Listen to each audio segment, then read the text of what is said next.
early, and probably more because of being able to remember than anything else. I held off on my naval choices until the end of the turn, near the last few plays. However, this time I have a significant desire to play this big card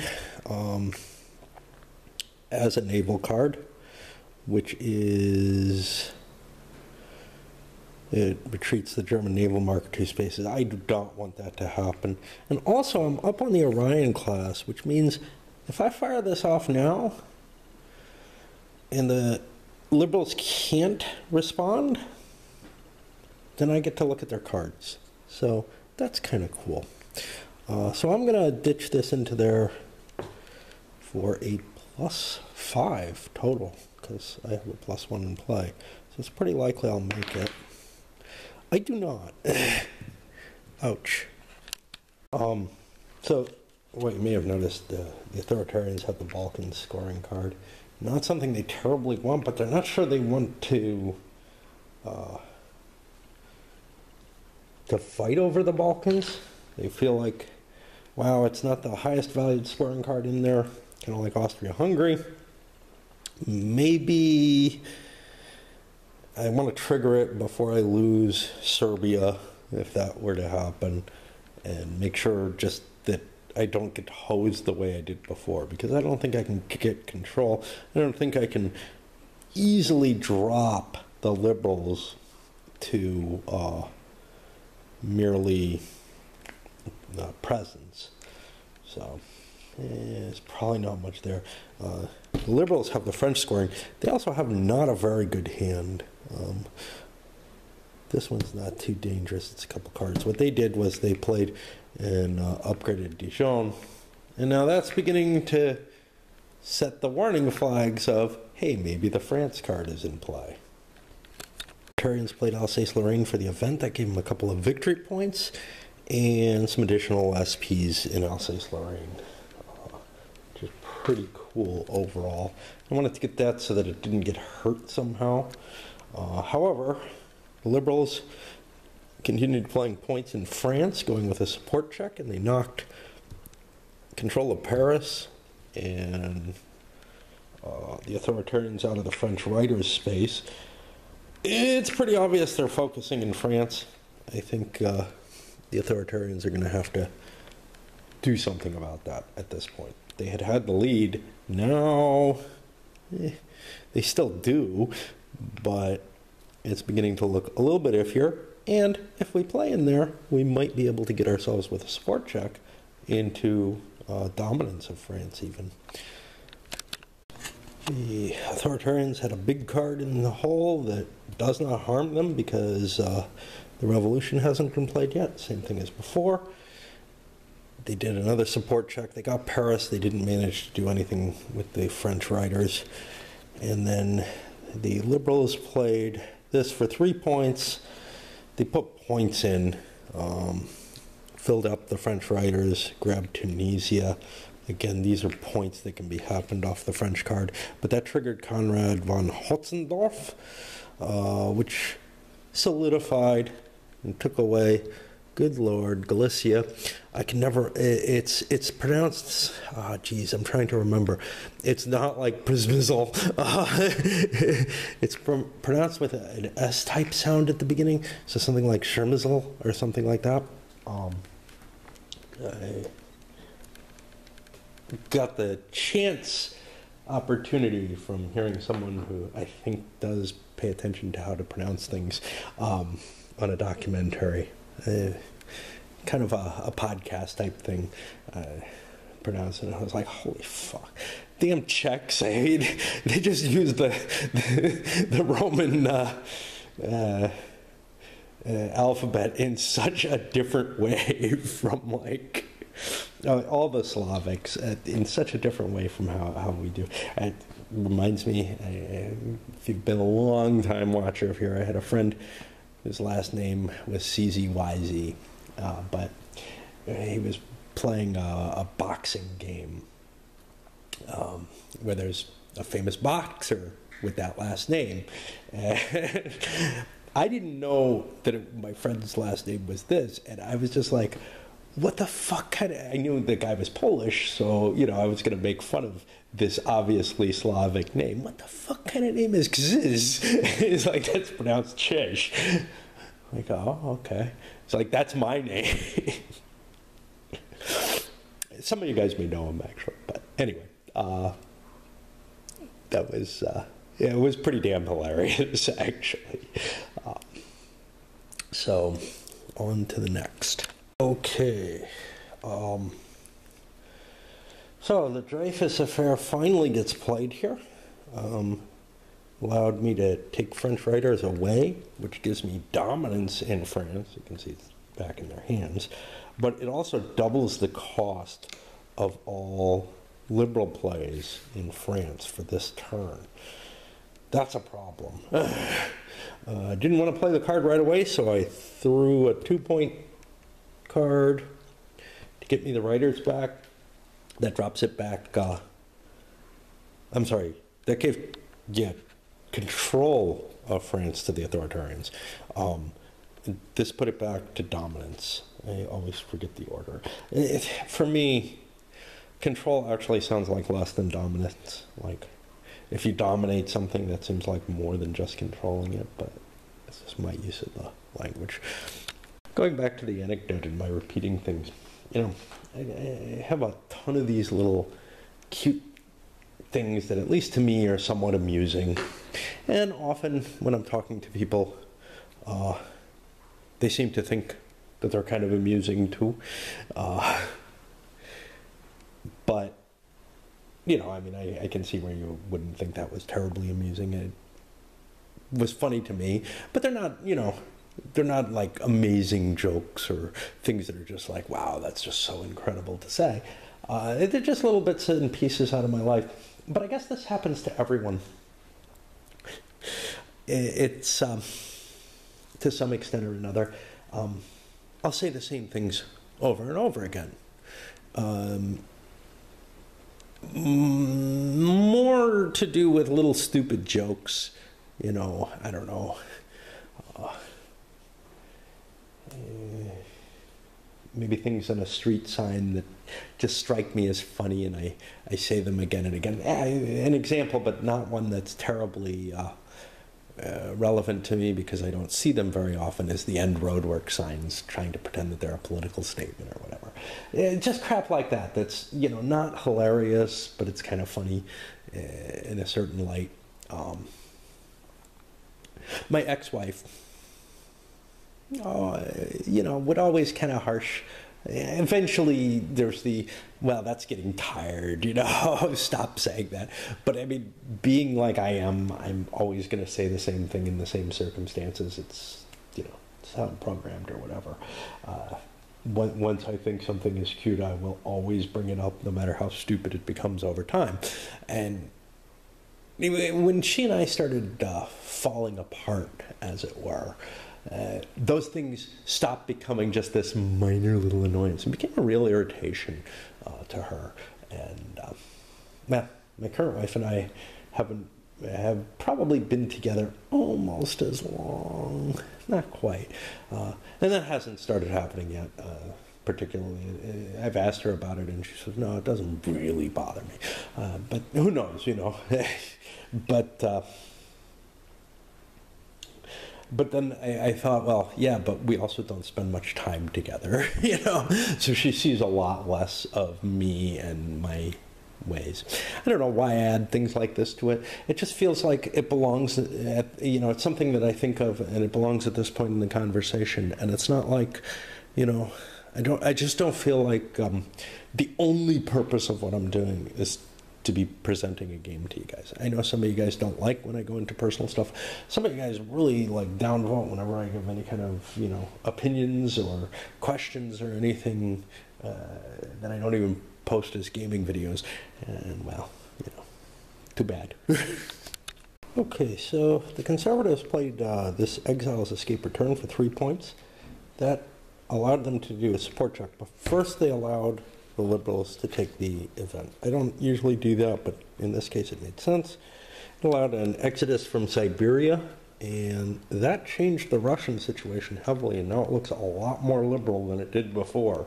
Basically, knocking the authoritarians out of their controls in Poland, Church, and Nicholas, which is not good.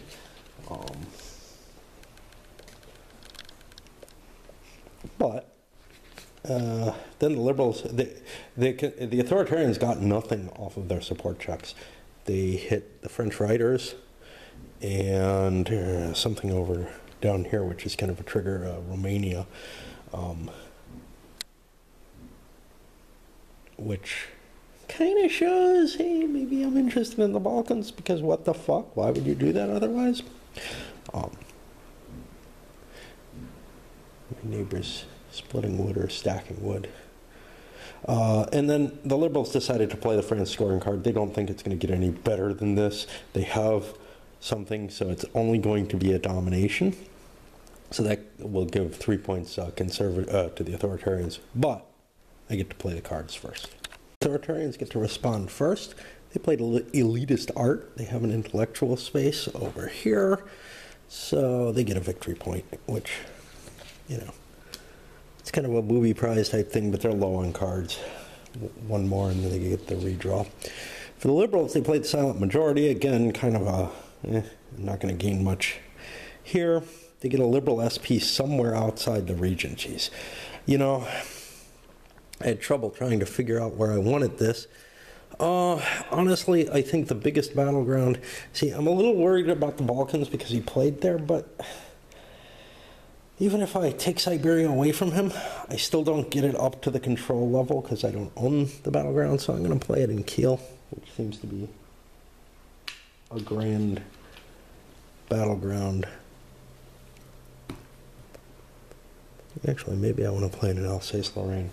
I think that's more valuable. No, because I don't gain anything if I do that. Yeah, we'll just put it in Kiel. Problem with that is, of course, that's a space that I already could be playing things for 1 point.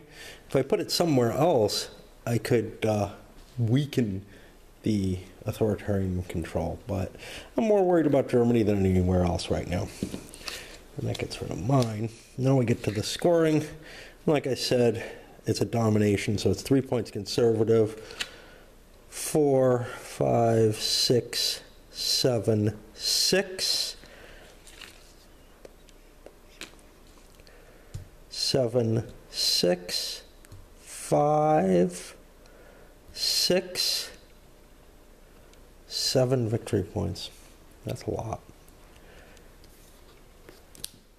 Uh-oh. I think the game just ended. Uh-oh. Not sure. Gonna check that. Yeah, that's the end of the line. I was kind of hoping to get to the Great War mechanism in this. I am almost certainly going to try to get somebody to play this opposed with me. I enjoy what I saw here. One of the things is, because of these stability check cards, you're not really sure that the other guy's going to get a victory. I could have been pretty sure, though, that he was close and that I wasn't getting a card that helped much. However, my chances of doing better in France than I did were very low. The only thing that I could have hoped for was if this was played before the French card. If I really know that's in his hand, then I wanted to delay because I was going to give enough points in France. But yeah, that is the end of the game. We don't even get to the crisis roll, which was possible. Rep +1. It would not have happened. So yeah, I was kind of expecting this to go a little longer. The authoritarians, though, jumped to such a lead early on. And, you know, you see this in Twilight Struggle, too. I made some mistakes with the Liberals. I made a rules mistake or two that probably cost the Liberals points as well. kind of want to get back to this, but I gotta tell you, I just got too many other things to look at, and I think I have a fairly good idea of everything except for that final scoring part. I have no idea how it works. Now, I know how the base final scoring works, where winning the Great War, which is determined by somewhere in here.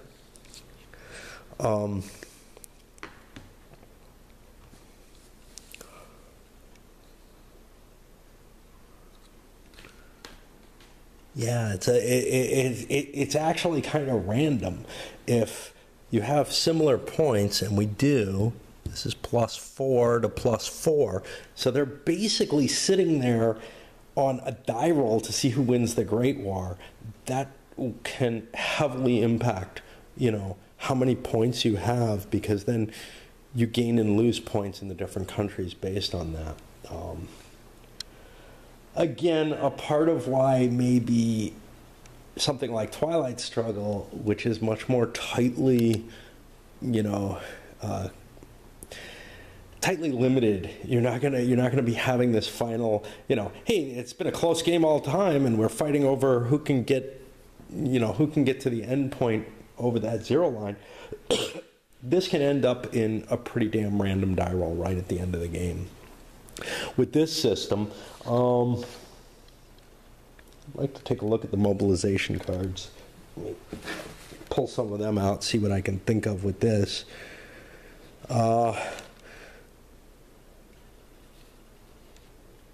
Yeah, so these are gonna play out and cause effects on the board in a similar way that the die roll would.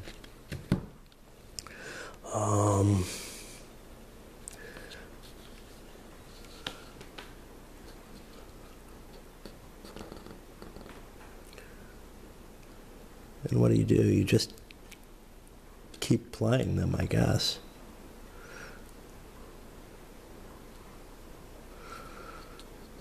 Fresh as a participant in the opera.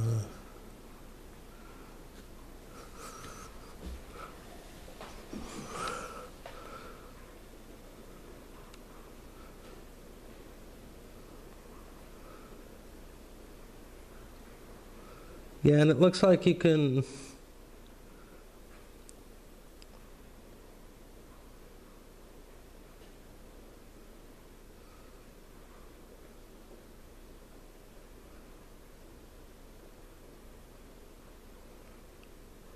Let's see, in order of ascending priority from 0 to 8, reveal mobilization cards. Okay, so what do?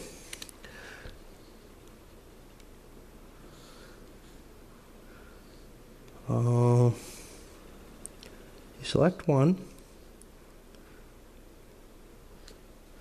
Yeah, I think you just play one card, and that's it. And that's going to affect things. That's what it looks like. One card per nation that's involved.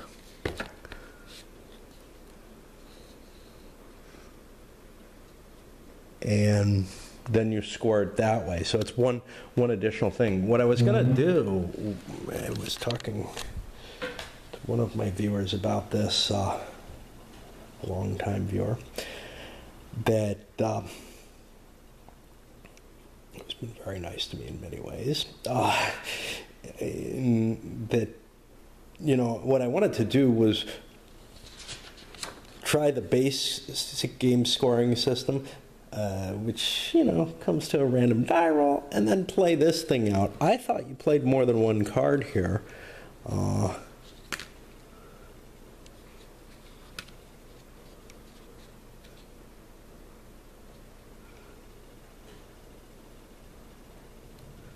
Here's all VPs awarded by France, first cards by 1. Gain a victory point.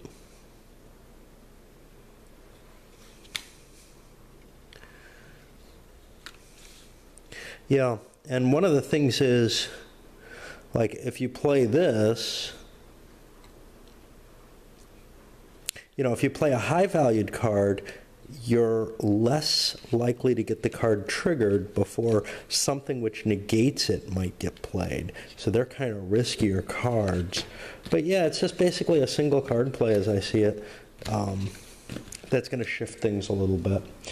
And I don't know which one I like better. Having not played that one, I have a pretty good view of the other side of things, where it comes down to a die roll, and then you get to play points everywhere. And then, of course, you score every region that was involved in the war. So that's, you know, kind of important. One of the questions, of course, is who is involved in the war? In this case, we would have Germany and France, of course. Britain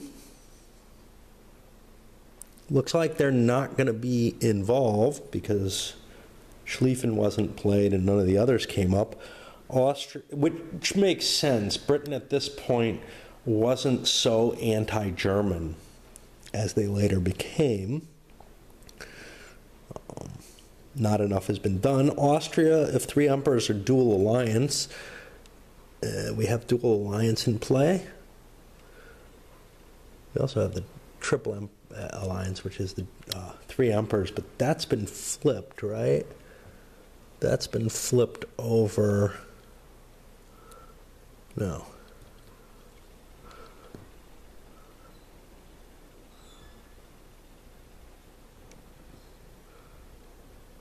No, this is the triple alliance.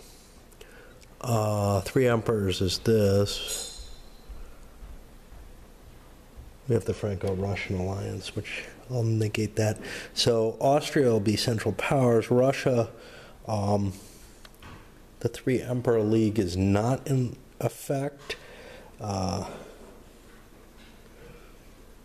Franco-Russian is, so Russia will be pro-liberal in its own way. And the Balkans will be pro-liberal. So we end up with kind of a Britain sits out, but otherwise the standard Great War.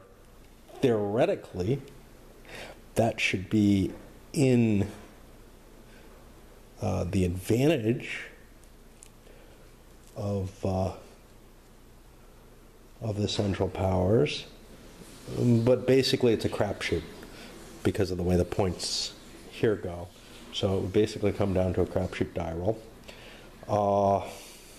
It might be a bigger deal with the cards to not have Britain in the game. What about the Ottomans?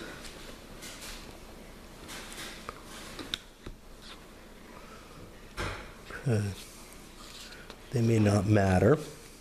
Now here, the Ottomans would be on the anti-Russian side, so they would get an extra card. We do have the Balkans. I wonder what that is. That's the microwave. And the Italians, the Triple Alliance is in play, so actually Italy would be on the Central Power. So I think the card play would probably make things stronger for the Central Powers. It's a crapshoot with just the die rolls using these modifiers. Using the cards, you have Italy and the Ottomans in play on Central Powers side. So you have, basically you have the historical situation with Italy as a Central Power and Britain staying out of the war. That sounds like it should go to the Central Powers. And of course, you know, now I should break out La Grande Guerre and play the circumstances out. Except for the armies aren't going to be exactly the same, you know. All kinds of stuff is in play here. It's hard to tell, you know. I'm guessing all of these have actually left the Ottoman Empire at this point. So the map is pretty close to what it would be historically. And this would be an interesting game to try to develop what happened, but there are some issues that aren't clear, you know. Are the Germans in the Far East yet. Not that that has much effect on the play. What are the navies like? Man, you know, if we're only up to the Kaiser class and we're in the Edwardian era, there's a lot of naval production that hasn't happened yet, and there are probably some ships that are too old for La Grande Guerre that aren't going to be in the game. You know, that would still be around at this point. Things, some pre-dreadnoughts and stuff even, possibly. Well, I don't know how much value those would be. You would have the advantage of being able to look back at the dates ships were laid down, and you could kind of look at the classes and make some guesses that way. So it's kind of an interesting idea. Anyway, I'm a little disappointed it ended so early. Usually I'm kind of happy when games end, but I was having a fun time with this and wanted to see more of it. I just don't think I have the time to spend on a second playthrough. All right, let's end this up.